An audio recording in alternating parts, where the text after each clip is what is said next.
In this video, we're going to do a bullpen, short box, about 58 feet, 70 to 80%.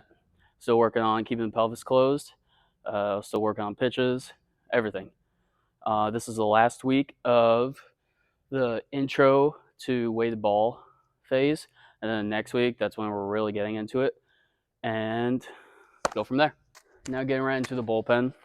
I use rosin in all my bullpens whenever I'm throwing hard because it adds grip, and the more grip you can have, or I guess grip you can add on, less stress to the forearm. I'm not saying use spider tack, but if you want to use sunscreen and rosin, you do it. It's illegal in games, but until you make it to a really high level in college, even at the JUCO level, they check for sticky stuff, so be smart with it. Now, getting right into the bullpen, I'm going to do my mountain drills first. I didn't do this last week, but I'm doing them now just to get more work in. So turn and burns first. At about 70 to 80%. 3 more. I kept my pelvis closed on that one, and I was down the middle. Weird. 2 more. It just feels so easy coming out of my hand. So easy. 1 more. Linear roll-ins.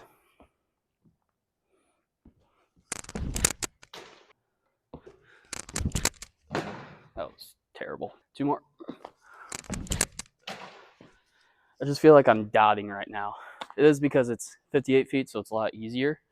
But I just feel like I have really good control doing this.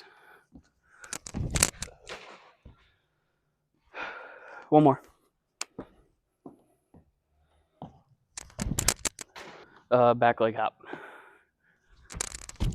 Oh, arm was late. Still late. Jesus, still late. Kind of feel myself dipping back here. That was better. All right. Bullpen. About 20 pitches, 15 to 20. Ooh, that feels easy. Another 4 seam.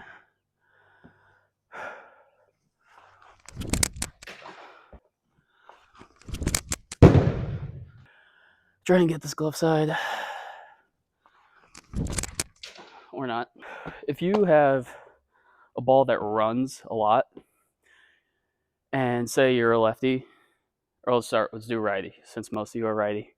If you're a righty and your ball runs a lot, and you keep going arm side, you have to think, I want to throw this right on the glove side border of the strike zone. And that's going to end up running middle-ish, and maybe still go arm side, but it's a strike. So just move your visuals if you keep missing. Change up.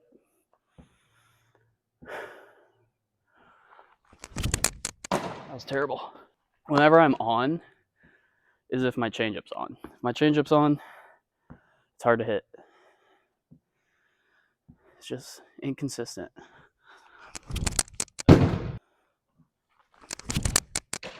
Good movement.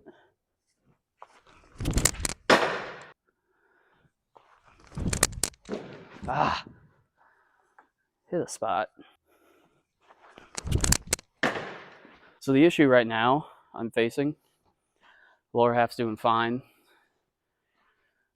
I'm missing a lot arm side, and if you're late here getting up, you're either going to hit arm side high or glove side low for your misses, because once foot strike gets down, if your arm's here, it's late. If your foot gets down and your arm's in this area, then that's on time. But if you're here, it's either going to go, your elbow gets pushed forward a little bit, And when we throw, your arm spirals. It has to spiral to throw. You can't push it. And when it's late, it's pushy, but it still does a spiral, but it's a mini spiral. And your arm's outside 90. Your elbow either is going to go down, and that's glove side low, or it's going to go up, and that's arm side high. There's no in between unless you're on time. Yeah, you could throw strikes sometimes, but a lot of the time, if you're late, you're missing a lot. And if the hitter is a good hitter, he's not going to swing at bad pitches. So you're going to walk a lot of people if your arm's late. Let's do another slider. I'll try a new grip, a little baby spike. This should add more depth. Kind of like that. I just missed it by 2 feet. Reset with two seam and then curveball. Curveball.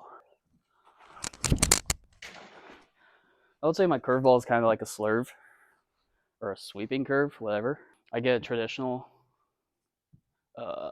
curveball grip and I just spike it. This is a knuckle where the knuckle's literally on it.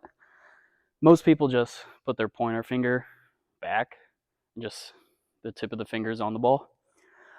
Knuckling is hard, but if you just spike it, it's so much easier to control. Another curveball. Oh, I'm missing. Now you'll see how my pitches move and what I'm trying to do with these pitches and why I pitch this way. Or I have these pitches, I guess. Slider now. Throw it again. Another slider. Gotta get it for a strike. Perfect.